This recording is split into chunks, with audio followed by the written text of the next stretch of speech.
Ladies and gentlemen, welcome back to Anything Goes. My name's Andrew Deco. Today I'm proud to be joined by Adam Smith, concluding the press conference for Joseph Parker versus Fabio Wardley. How are you? I'm good, thank you. Yeah, I'm looking forward to this fight. It's a big fight. Heavyweight collision. I love the O2. It's London, my home city, and phenomenal venue for boxing. We've had some great nights over the years there, which Joseph's been in one of them with Dillian White. And Fabio's been, I think, maybe eight times as well, maybe eight, I think. I think he had his debut at the O2, and and two extraordinary stories, two great guys, two wonderful characters in boxing, two nice guys, and two very respectful heavyweights who've got an incredible chance to be the man to fight Alexander Usyk. So yeah, WBA interim, WBO interim, two different styles, two different stories, both possess huge power and skills in different ways. Fabio's fresher, Joe's fought at a much higher level, and is expected to come through this. The resume is excellent. The comeback, if it is a comeback really for Joe Parker, is looking terrific. Momentum is building. But Fabio Wardley, as we saw, found an incredible shot at Portman Road in the summer, and he's still very much unbeaten.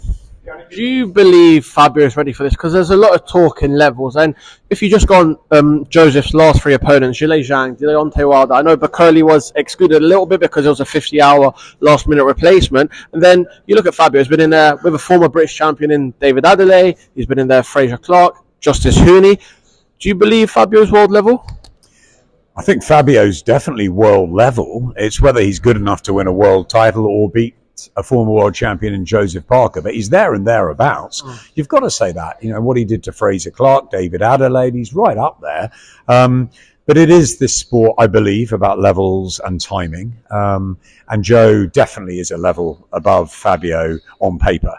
No question about that. Whether at 30 and 33 it changes on Saturday night, we don't know, because Fabio's still got questions to answer. And I think people are looking at the Hooney fight and thinking he's not quite got the boxing skills to be able to deal with Joseph Parker, and he might just have to rely on power. But you've got to have skills to be a fighter. I mean, he had 4 white collar boxing fights, and he's one fight away from fighting for the undisputed heavyweight championship. So he obviously does a lot right in the gym, Fabio. It's not just a lucky punch once in a while.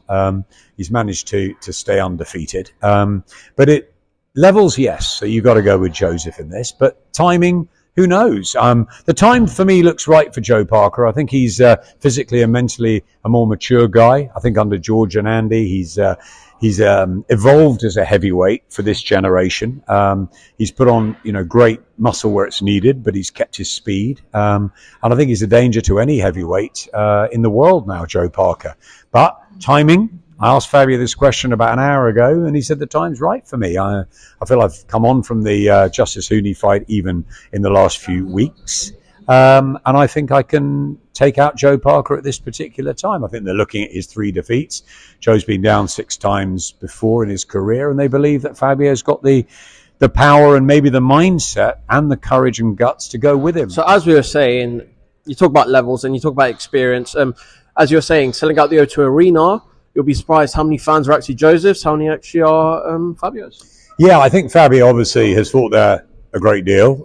Ipswich isn't too big a drive, but and he'll have lots of fans. But I'd be really interested to get in there on Saturday and sort of feel it, because Joseph Parker is like an adopted Brit. We love him here. Yeah. He's fought AJ, he fought Dillian White, obviously, and I know he's been in Saudi a lot, but he had those music videos over lockdown, and because he's been around Tyson Fury a lot, I think that, and Andy Lee, I think people have really warmed to Joe Parker, and I think they want him to do well. He's just a really lovely guy out of the ring. And funnily enough, today he was probably the steeliest I've seen him. I think he's probably feels a little bit slighted that people are sort of underestimating his power here and talking about Fabio's big knockout record. He's got 24 big wins by knockout.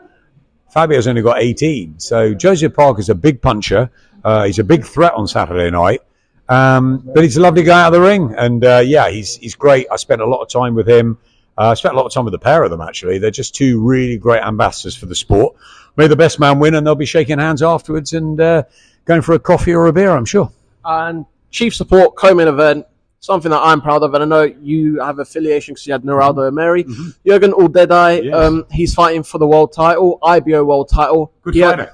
Very good fighter. Great calves as well. Cruiserweight. He has a chance to become Albania's first ever world champion. Do you think he does it? I think he could do. I think he's a really interesting fighter. Don Charles taught me a lot about him, actually, when I spent a bit of time with Don a couple of years ago. And so I've been keeping my eye on him for a while. I think he's a very good fighter. And you mentioned Naraldo, my old mate, too.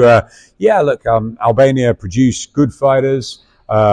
Strong fighters, tough fighters, but this guy could be a little bit different. The skills are there as well, so we could have a world champion on our hands. And also talk about don't want to go too far back, but what did you make of Florian Marko? And do you think if he ever is to return, what could he do? Great character, wonderful guy for the sport. Actually, I first met Florian. Funny story this. My mum lives in Swiss Cottage, and we went out for a walk together, and we bumped into Florian. I think he might have been training with Don at the time, or maybe not even then. I think he'd had only maybe 1 or 2 fights, and I sat with him on just by a park, and we chatted. So I've known Florian a long time, and just a great guy, great fighter. Love everything about him, and sells a show, and always a place close to my heart, Florian. But fantastic. The Albanians are a great support. Obviously, great support in London too. So it's terrific. But I think it's a really good card. Full stop. I'm really looking forward to seeing my old mate Danny Quartermain, who lives in Leamington. I used to live in Leamington, so I've known him for a long time, and fighting a guy I really like in Royston Barney Smith. So I think that's a really good fight on the card too. And Arnie Dawson and Mitchell Smith. Arnie Dawson and Mitchell Smith. Mitchell's a great story. Another one who's come back from really dark times. So well done to him, and that's an important fight as well. Ezra Taylor on the bill as well. In steps Steve Woodall at short notice. Yeah, so a really good supporting cast, and what should be a cracking main event live on DAZN. And just before I let you go, obviously you've kind of broken down the rest of the year, but Ben Whittaker, Benjamin Gavazi, another Albanian. Good fight. Looking forward to seeing Ben under Matchroom for the first time. Andy Lee, of course, the man of the moment. Ben Whittaker's a special fighter, but it's a tough test, and that's what he wants. He doesn't want to fight people that he can walk through. He wants to fight the best, and the light heavyweight division is full of sharks, and probably the best, the 12 Zone 7 Brigade in boxing. So, Ben's going to have to go through some tough fights, and that's another one, November 29th. A lot of boxing to go through first before we get there.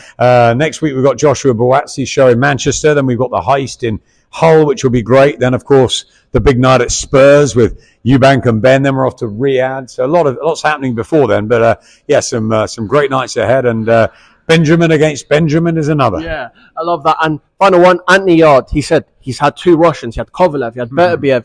Third time's a charm, that's usually the saying. He finally doesn't have a Russian, but he has a Mexican. So the second hardest, the opposite side of the world. Do you believe he has enough to come and bring that world title back home to Britain? He might do. Anthony Yarde's got plenty about him. I love Anthony. I love Tunde. They're a great story. They're a double act that have found their own way through boxing. He's never taken an easy route. He's always taken tough tests, and he's always proved a heart of a lion, and he's had his moments.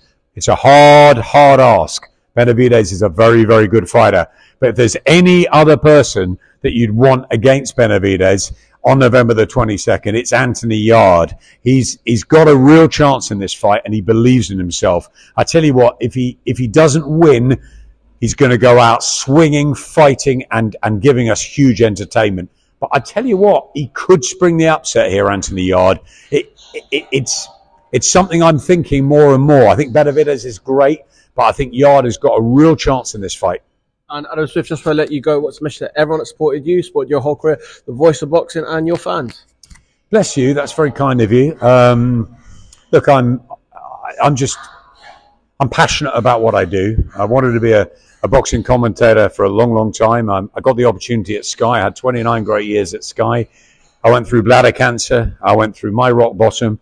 And I'm very grateful to have a mic back in my hand. The Voice of Boxing is a project that Andy Levada and I are working on. We're really enjoying it.